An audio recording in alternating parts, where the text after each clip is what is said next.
प्यारे दोस्तों, सादर अभिवादन। मैं हूं महेश कुमार वैद्य और आप देख रहे हैं एनजेपी हरियाणा। आज बात करते हैं गुड़गांव लोकसभा क्षेत्र की। अभी तक हरियाणा में न भाजपा ने अपना कोई उम्मीदवार उतारा है और न ही कांग्रेस ने। इसलिए फिलहाल चर्चा केवल इस बात की चल रही है कि भाजपा की टिकट किसे मिलेगी और कांग्रेस की टिकट से कौन लड़ेगा।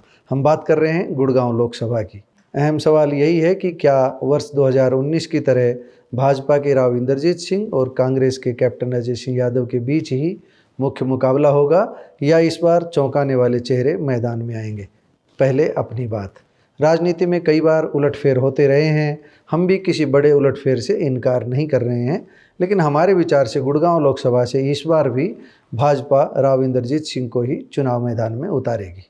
हालांकि हरियाणा के स्तर पर और लोकसभा क्षेत्र के स्तर पर ऐसे कई चेहरे हैं जो राव इंद्रजीत सिंह को फूटी आंख लोकसभा के मैदान में नहीं देखना चाहते, लेकिन दिल्ली में राव मजबूत है। उनकी टिकट का आधार भी यही माना जा रहा है।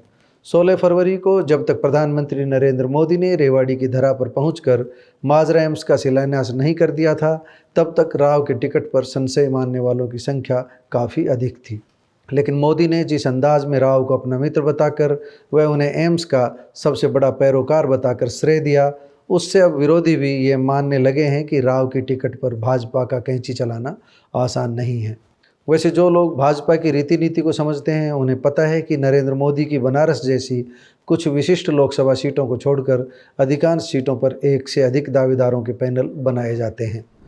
गुड़गांव लोकसभा से सबसे अधिक संभावना राव इंद्रजीत सिंह की भले ही है, लेकिन डॉक्टर सुधा यादव, राव नरवीर सिंह व जवाहर यादव जैसे कुछ नाम भाजपा की राजनीति में चल रहे हैं या चलाए जा रहे हैं। यह भी कहा जा रहा है कि भाजपा गुड़गांव के मैदान में कोई चौंकाने वाला नया गैर यादव चेहरा मैदान में उतारकर राव इंद्रजीत या उनकी बेटी आरती राव को भिवानी महेंद्रगढ़ भेज सकती है। राजनीति की चालों को समझें तो इस तरह का बड़ा उलटफेर संभव है, हम भी इससे इनकार नहीं कर रहे। सूत्रों के अनुसार पिछले दिनों हुई भाजपा की एक अहम बैठक में हरियाणा के सबसे बड़े भाजपा नेता ने यह प्रस्ताव रखा है कि गुड़गांव लोकसभा सीट से पार्टी के किसी कार्यकर्ता को चुनाव लड़वाया जाए और भिवानी महेंद्रगढ़ से आरती राव को मैदान में उतारा जाए। उनका तर्क था कि आरती का न केवल युवाओं में क्रेज है, बल्कि वह युवा व महिला दोनों श्रेणी में फिट है। सूत्रों के अनुसार यह प्रस्ताव तभी लागू होगा जब राव इंद्रजीत सिंह इस पर अपनी सहमति देंगे। राव की सहमति लेने के लिए एक केंद्रीय मंत्री की ड्यूटी लगाई गई है। देखना यह है कि राव इस पर राजी होंगे या नहीं।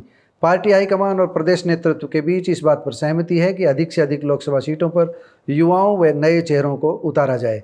फरीदाबाद से केंद्रीय मंत्री कृष्णपाल गुर्जर के बेटे और भिवानी महेंद्रगढ़ से आरती राव को लड़वाने पर अधिक बल दिया जा रहा है, लेकिन हम अपनी ओर से नई अटकलबाजी शुरू करने की बजाय अभी राव इंद्रजीत सिंह को ही भाजपा का उम्मीदवार मानकर आगे बढ़ते हैं। आरती राव को गुड़गांव के मैदान में उतारने पर भी सहमति बन सकती है। सूत्रों के अनुसार भाजपा का सर्वे भी यह बताता है कि गुड़गांव में राव इंद्रजीत सिंह ही सब पर भारी है। पीएम मोदी राव की मर्जी के खिलाफ आने वाले किसी प्रस्ताव पर शायद ही मुहर लगाएं।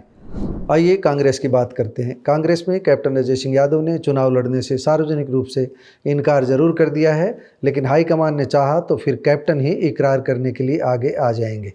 दिल्ली के कहने पर कैप्टन मैदान छोड़कर नहीं भागेंगे, लेकिन अंदर की खबर यह भी है कि कैप्टन ने हथियार यूं ही नहीं डाले हैं, बात कुछ और भी है। आने वाले विधानसभा चुनाव में कैप्टन के बेटे चिरंजीव राव को रेवाड़ी विधानसभा से चुनाव लड़ना है।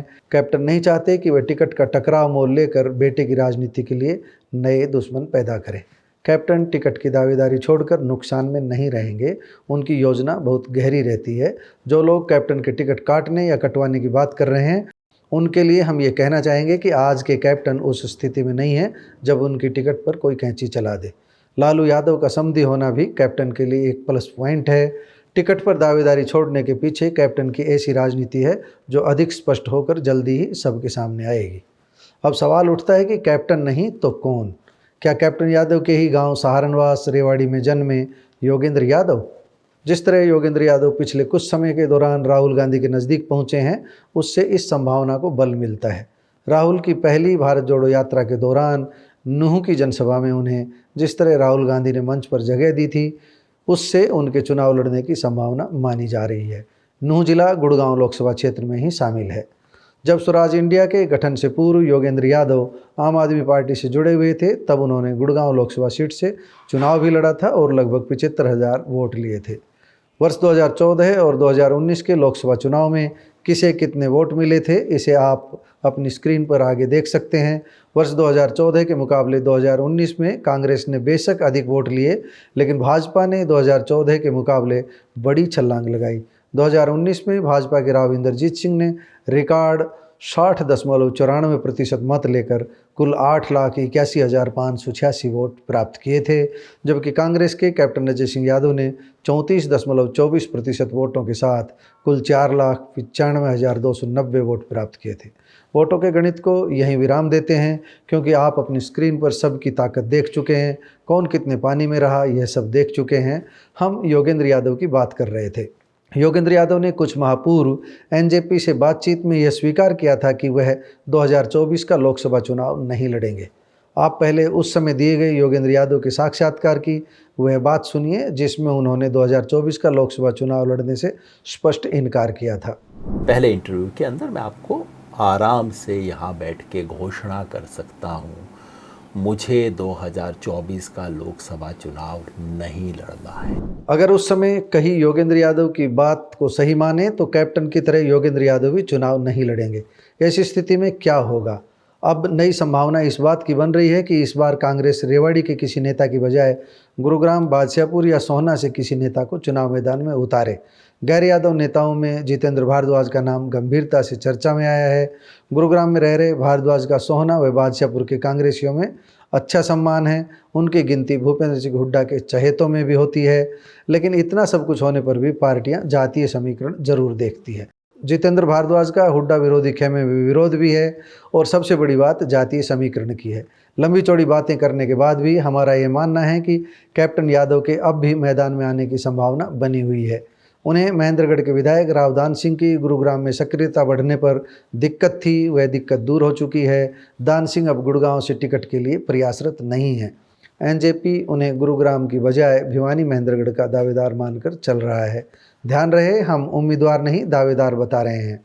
हमारा मानना है कि अगर कैप्टन यादव चुनाव लड़ने के लिए तैयार नहीं हुए और योगेंद्र यादव भी अपने स्टैंड पर कायम रहे, तो इस बार कोई नया और ऐसा यादव चेहरा मैदान में आएगा जो सर्वस्वीकार्य होगा। यह चेहरा रेवाड़ी से नहीं होगा। इसकी संभावना उतनी है जितनी कैप्टन के लड़ने की। वैसे एक नई बात इस बार यह भी कही जा रही है कि कैप्टन यादव हाईकमान के कहने पर भी चुनाव मैदान में नहीं उतरेंगे। देखना यह है कि पहले की तरह कैप्टन हाईकमान का आदेश मानेंगे या फिर विनम्रतापूर्वक हाईकमान को भी चुनाव लड़ने से इनकार कर देंगे। टिकट वितरण के बाद एक बार फिर करेंगे गुड़गांव लोकसभा की राजनीतिक समीक्षा पर बात।